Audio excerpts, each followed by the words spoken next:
અયોધ્યા રામ મંદિરનો સંપૂર્ણ ઇતિહાસ રામ મંદિરના સંઘર્ષની ગાથા હિન્દુ ધર્મમાં 22 જાન્યુઆરી 2024નો દિવસ સુવર્ણ અક્ષરોમાં નોંધાવવા જઈ રહ્યો છે કારણ કે આ દિવસે કેટલાય વર્ષોના સંઘર્ષો પછી રામલલ્લા અયોધ્યામાં તેમના ભવ્ય રામ મંદિરમાં નિવાસ કરશે।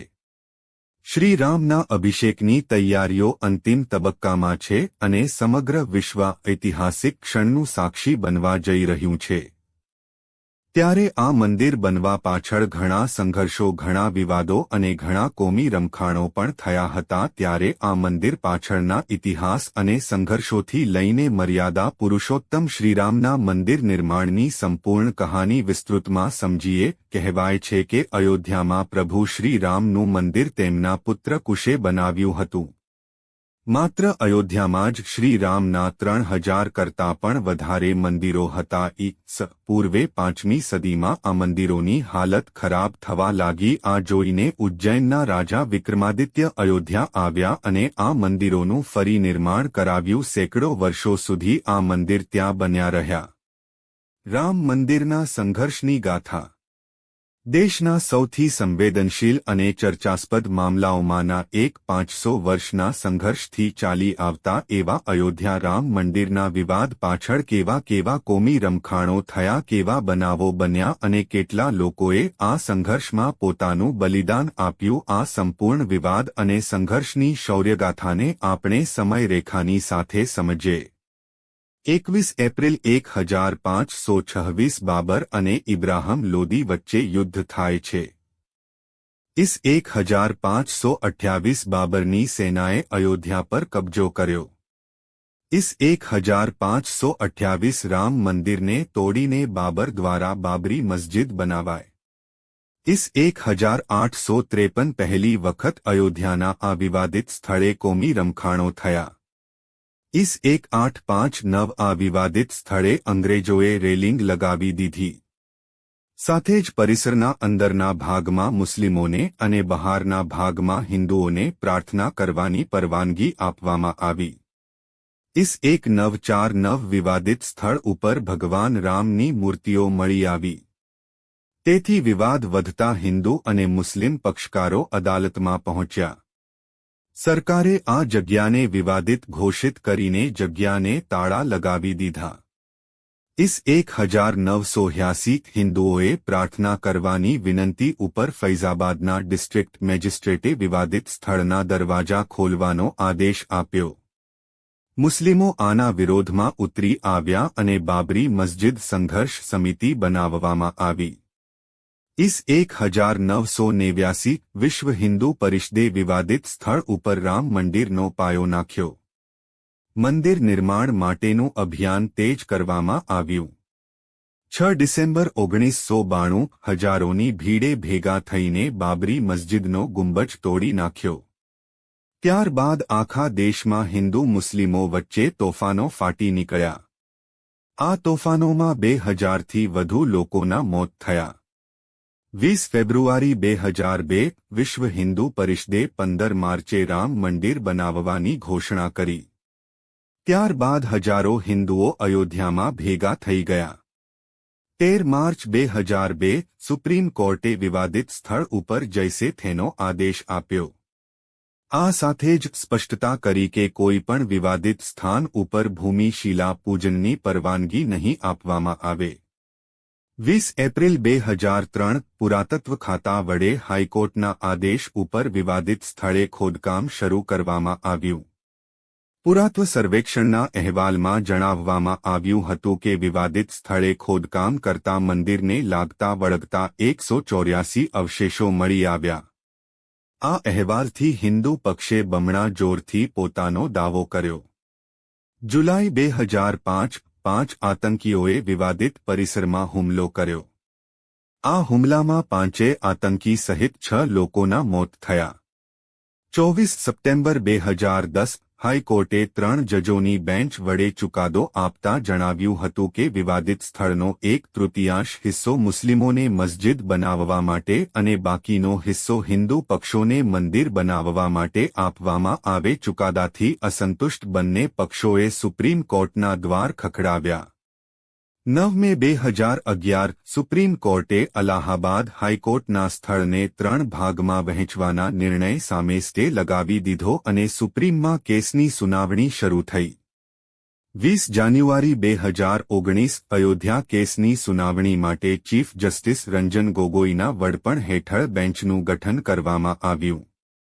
તેમાં justice D Y. Chandrachud, justice Lalit, justice Bobde અને જસ્ટિસ એન.વી. રમન્નાનો સમાવેશ કરવામાં આવ્યો. 26 ફેબ્રુઆરી 2019 સુપ્રીમ કોર્ટે મધ્યસ્થી વડે મામલો ઉકેલવાની સલાહ આપી. તેમણે કહ્યું કે જો સમાધાનની 1% પણ શક્યતા હોય તો તે દિશામાં કામ કરવું જોઈએ. 26 માર્ચ 2019 મુસ્લિમ પક્ષ મધ્યસ્થી માટે તૈયાર થયો પરંતુ હિન્દુ મહાસભા અને રામલલ્લા પક્ષ અસહમત રહ્યો હતો. તેમણે જણાવ્યું હતું કે જનતા આ સમાધાન નહીં સ્વીકારે. 2 ઓગસ્ટ 2019 સુપ્રીમ કોર્ટે કહ્યું કે સમાધાનથી આ કેસ નહીં ઉકેલાય. 6 ઓગસ્ટ સુનાવણીની તારીખ નક્કી કરવામાં આવી. 6 ઓગસ્ટ 2019 અયોધ્યા કેસની દરરોજ સુનાવણી શરૂ થઈ. 9 નવેમ્બર 2019 આ દિવસ હિન્દુઓ માટે સોનાનો સૂરજ લઈને ઉગેલો હતો જેના લીધે અયોધ્યામાં 500 વર્ષથી કોમી રમખાણો ચાલતા હતા જે સંઘર્ષ માટે કેટલાય લોકોએ પોતાનો જીવનો બલિદાન આપ્યો હતો. તે વિવાદનો ચુકાદો હિન્દુઓના પક્ષમાં આવ્યો અને વિવાદિત જમીન પર પ્રભુ શ્રી રામ વિરાજમાન હતા એવું સ્વીકારવામાં આવ્યું છે. જમીન રામ લલ્લાને સોંપાઈ તેમજ મુસ્લિમ પક્ષકારને અયોધ્યામાં જ મસ્જિદ માટે 5 એકર જમીન આપવામાં આવશે એવું સુપ્રીમ કોર્ટ દ્વારા આદેશ કરવામાં આવ્યું. આખરે 500 વર્ષના સંઘર્ષનો અંત આવ્યો અને હિન્દુઓના પક્ષમાં ખુશીઓની બહાર આવી. 5 ફેબ્રુઆરી 2020ના રોજ ટ્રસ્ટનું નિર્માણ થાય છે અને અયોધ્યામાં મર્યાદા પુરુષોત્તમ શ્રીરામના મંદિરનું નિર્માણ કાર્ય શરૂ થયું. આ મંદિરનું નિર્માણ કેવી રીતે કરવામાં આવ્યું છે? રામ મંદિર વિશ્વનું ત્રીજું સૌથી મોટું હિન્દુ મંદિર બનશે. આ મંદિર અમદાવાદના સોમપુરા પરિવાર દ્વારા ડિઝાઇન કરવામાં આવ્યું છે, જેઓ 15 પેઢીઓથી મંદિરોની ડિઝાઇન કરે છે. આ મંદિર કુલ 70 એકરમાં નિર્માણ પામેલું છે, જેમાં મુખ્ય ઇમારત 2.7 એકર જમીન પર બનાવવામાં આવેલ છે. રામ મંદિરના ગર્ભગૃહને મકરાણા આરસ પથ્થરથી બનાવવામાં આવ્યું છે. રાજસ્થાનના બંસી પર્વતના રેતીના પથ્થરમાંથી રામ મંદિરની મુખ્ય ઇમારત 235 ફૂટ પહોળી, 360 ફૂટ લાંબી અને 161 ફૂટ ઊંચી નાગર શૈલીમાં બનાવેલ છે જે હજારો વર્ષો સુધી ચાલશે. આ સમગ્ર મંદિરના નિર્માણ દરમિયાન લોખંડનો ઉપયોગ કરવામાં આવ્યો નથી. જમીન પર ક્યાંય ક્રોન્કીટ નથી. રામલાના મંદિરની નીચે 14 મીટર મોટી રોલર કોમ્પેક્ટ ક્રોન્કીટ નાખવામાં આવી છે, જેને કૃત્રિમ પથ્થરનું રૂપ આપવામાં આવ્યું છે. રામલાના મંદિરને જમીનના ભેજથી રક્ષણ આપવા 21 ફૂટ ઊંચી પ્લિન્થ ગ્રેનાઇટ બનાવવામાં આવી છે. મંદિર પરિસરમાં સ્વતંત્ર રૂપથી sewer treatment plant, water treatment plant, આગ ઓલવવા માટે પાણીની વ્યવસ્થા અને સ્વતંત્ર પાવર સ્ટેશનનું નિર્માણ કરવામાં આવ્યું છે, જેથી બહારના સંસાધનો પર ઓછું નિર્ભર રહેવું પડે. ઉત્તર પ્રદેશના જાલેસરમાં બનેલા મંદિરમાં 2100 કિલો વજનની 6 ફૂટ ઊંચી અને 5 ફૂટ પહોળી ઘંટડીની સ્થાપના કરવામાં આવી છે. મંદિરમાં 500, 250 અને 100 કિલો વજનની 10 નાની ઘંટડીઓ પણ સ્થાપિત કરવામાં આવી છે. મંદિરની બારી અને દરવાજા બનાવવા માટે મહારાષ્ટ્રના ચંદ્રપુરથી ખાસ સાગનું લાકડું મંગાવવામાં આવ્યું છે, જે ઘણી સદીઓથી કોઈપણ રીતે બગડતું નથી અને તેને ઉધઈની અસર પણ થતી નથી. શ્રી રામના મંદિરની રૂપરેખા. આ મંદિરની રૂપરેખા અમદાવાદના સોમપુરા પરિવાર દ્વારા તૈયાર કરવામાં આવી છે, જેઓ દ્વારા 15 પેઢીઓથી મંદિરોની ડિઝાઇન કરવામાં આવે છે. રામ મંદિરના ગર્ભગૃહમાં 2 મૂર્તિઓ રાખવામાં આવશે. એક ભગવાન શ્રી રામની મૂર્તિ, જે 1949ના કેસના નિર્ણય પહેલા મંદિરમાં રાખવામાં આવી હતી અને બીજી નવી મૂર્તિ બનાવવામાં આવી છે તે રાખવામાં આવશે. આ મંદિરની ડિઝાઇન એવી છે કે સૂર્યપ્રકાશનું પ્રથમ કિરણ રામ નવમી એટલે કે ભગવાન રામની જન્મજયંતિના રોજ સીધું રામલાની મૂર્તિ પર પડશે. 2.7 એકરમાં બનેલા મુખ્ય મંદિરની લંબાઈ 360 ફૂટ, પહોળાઈ 235 ફૂટ અને ઊંચાઈ 161 ફૂટ છે. આ મંદિર 3 માળનું છે. દરેક માળની ઊંચાઈ 20 ફૂટ છે. મંદિરના ભોંયતળિયે 160 સ્તંભો, પેલા માળે 132 સ્તંભો અને બીજા માળે 74 સ્તંભો આવેલા છે. સાથે આ મંદિરમાં મંડપની સંખ્યા 5 છે. આ ઉપરાંત મંદિર પરિસરમાં પ્રભુરામના જીવન સાથે જોડાયેલા પાત્રોના પણ મંદિર બનશે, જે મહર્ષિ વાલ્મીકી, મહર્ષિ વશિષ્ઠ, મહર્ષિ વિશ્વામિત્ર, મહર્ષિ અગસ્ત્ય, નિષાદરાજ, માતા શબરી અને ઋષિપતિ દેવી અહલ્યામને સમર્પિત હશે. દક્ષિણ પશ્ચિમી ભાગમાં નવરત કુબેર ટીલા પર ભગવાન શિવનું પ્રાચીન મંદિર હયાત છે, જેનો જીર્ણોદ્ધાર કરવામાં આવ્યો છે અને ત્યાં જટાયુની પ્રતિમા સ્થાપિત કરવામાં આવી છે. 25,000 ક્ષમતાવાળું એક દર્શનાર્થી સુવિધા કેન્દ્રનું પણ નિર્માણ કરવામાં આવ્યું છે, જ્યાં દર્શનાર્થીઓને સામાન મૂકી શકશે તથા તે લોક 2 અને પ્રાથમિક સારવારની સુવિધાથી સજ્જ હશે. રામલાના મંદિરનું નિર્માણ સંપૂર્ણ રીતે ભારતીય શૈલી પ્રમાણે સ્વદેશી રીતે કરવામાં આવ્યું છે. મંદિર નિર્માણમાં પર્યાવરણ અને જળ સંરક્ષણ પર ખાસ ધ્યાન આપવામાં આવ્યું છે. મંદિર પરિસરના કુલ 70 એકડ વિસ્તારમાં 70% જેટલો ભાગ હંમેશા હરિયાળીથી ભરપૂર હશે. આ ઉપરાંત અનેક વિશેષતાઓથી ભગવાન શ્રીરામનું મંદિર બનેલું છે. રામ મંદિરની આ વિશાળ જમીન સંપત્તિનો માલિક કોણ છે? કેન્દ્ર સરકારે રામ મંદિર નિર્માણ માટે શ્રી રામ જન્મભૂમિ તીર્થ ક્ષેત્ર ટ્રસ્ટની રચના કરી છે. સુપ્રીમ કોર્ટના 2019ના નિર્ણય અનુસાર આ ટ્રસ્ટ રામ મંદિરની સમગ્ર જમીનની માલિકી ધરાવે છે. મંદિરના નિર્માણ માટે એકત્ર કરાયેલા નાણાંથી લઈને ખર્ચ સુધીનું સમગ્ર કાર્ય આ ટ્રસ્ટની જવાબદારી છે. ભગવાન શ્રી રામની પ્રાણ પ્રતિષ્ઠાની પૂર્વ તૈયારીઓ. અયોધ્યામાં રામ મંદિરના અભિષેકની રૂપરેખા નક્કી કરવામાં આવી છે. 15 જાન્યુઆરીથી 22 જાન્યુઆરી સુધી અનેક ધાર્મિક વિધિઓ કરવામાં આવશે. પ્રાણ પ્રતિષ્ઠાનો શુભ મુહૂર્ત. રામ મંદિર કાર્યક્રમનું સંપૂર્ણ રૂપરેખા શું હશે? ચાલો વધારે જાણીએ. 15 જાન્યુઆરી 2024 આ દિવસે મકરસંક્રાંતિ પર ખરમાસ ધનુર્માસ સમાપ્ત થાય છે. રામલાની મૂર્તિ એટલે કે શ્રી રામના બાળ સ્વરૂપની મૂર્તિ ગર્ભગૃહમાં સ્થાપિત કરવામાં આવશે. 16 જાન્યુઆરી 2024 આ દિવસથી રામલાની મૂર્તિના નિવાસની વિધિ પણ શરૂ થશે. 17 જાન્યુઆરી 2024 આ દિવસથી રામલાની પ્રતિમાને શહેરના પ્રવાસ માટે બહાર કાઢવામાં આવશે. 18 જાન્યુઆરી 2024 આ દિવસથી જીવનના અભિષેકની પ્રક્રિયા શરૂ થશે. મંડપ પ્રવેશ પૂજા, વાસ્તુ પૂજા, વરુણ પૂજા, વિઘ્નહર્તા ગણેશ પૂજા અને માર્તિકા પૂજા થશે. 19 જાન્યુઆરી 2024 રામ મંદિરમાં યજ્ઞ અગ્નિદાહની સ્થાપના કરવામાં આવશે. આગને ખાસ પદ્ધતિથી પ્રગટાવવામાં આવશે.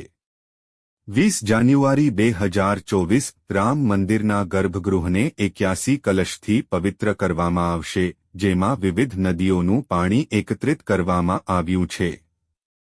વાસ્તુ શાંતિ વિધિ થશે. 21 જાન્યુઆરી 2024 આ દિવસે યજ્ઞ વિધિમાં વિશેષ પૂજા અને હવનની વચ્ચે રામલલા 125 ભઠ્ઠીઓ સાથે દિવ્ય સ્નાન કરાવાશે અને હિન્દુ ધર્મ અને સમગ્ર વિશ્વ જેનું સાક્ષી બનશે તે દિવસે એટલે 22-20 જાન્યુઆરી 1924. આ દિવસે મધ્યકાળમાં મૃગશિરા નક્ષત્રમાં રામલાની મહાપૂજા કરવામાં આવશે તથા મર્યાદા પુરુષોત્તમ શ્રીરામનો અભિષેક કરવામાં આવશે. ગુજરાતમાંથી રામલલ્લા માટે કઈ ભેટ મોકલવામાં આવી છે? અયોધ્યા રામ મંદિર પ્રાણ પ્રતિષ્ઠાના ભવ્ય કાર્યક્રમની તાડમાર તૈયારીઓ ચાલી રહી છે. રામ મંદિરના કાર્યક્રમને ભવ્ય બનાવવા માટે અયોધ્યા ઉપરાંત દેશભરમાંથી ખાસ તૈયારીઓ કરવામાં આવી રહી છે. દેશના ખૂણે ખૂણેથી ખાસ ચીજવસ્તુઓ ભગવાન રામના ચરણોમાં ધરવા માટે તૈયાર કરવામાં આવી છે. ગુજરાતમાં પણ રામ મંદિર પ્રાણ પ્રતિષ્ઠાને લઈ અનેરો ઉત્સાહ જોવા મળી રહ્યો છે. ત્યારે ગુજરાતમાંથી પણ રામ મંદિર માટે 5 ખાસ ભેટ તૈયાર કરીને મોકલવામાં આવી છે. આ 5 ભેટ કઈ છે તેના વિશે જાણીએ. રામ મંદિરની શોભા વધારશે ગુજરાતનો 5500 કિલોનો ધ્વજદંડ. રામ મંદિરના શિખર લહેરાનાર મુખ્ય ધ્વજદંડનું વજન 5500 કિલો છે. આ મુખ્ય ધ્વજદંડો 44 ફૂટ જેટલો ઊંચો છે. અયોધ્યાના રામ મંદિરના શિખર પર ગુજરાતના અમદાવાદમાં બનેલા ધ્વજદંડ મંદિરની શોભા વધારશે. રામ મંદિર માટે પિત્તળના 7 ધ્વજદંડ તૈયાર કરવામાં આવ્યા છે. જેમાં રામ મંદિરના મુખ્ય ધ્વજદંડનું નિર્માણ અમદાવાદની શ્રી અંબિકા એન્જિનિયરિંગ વર્કર્સ કંપનીએ કર્યું છે.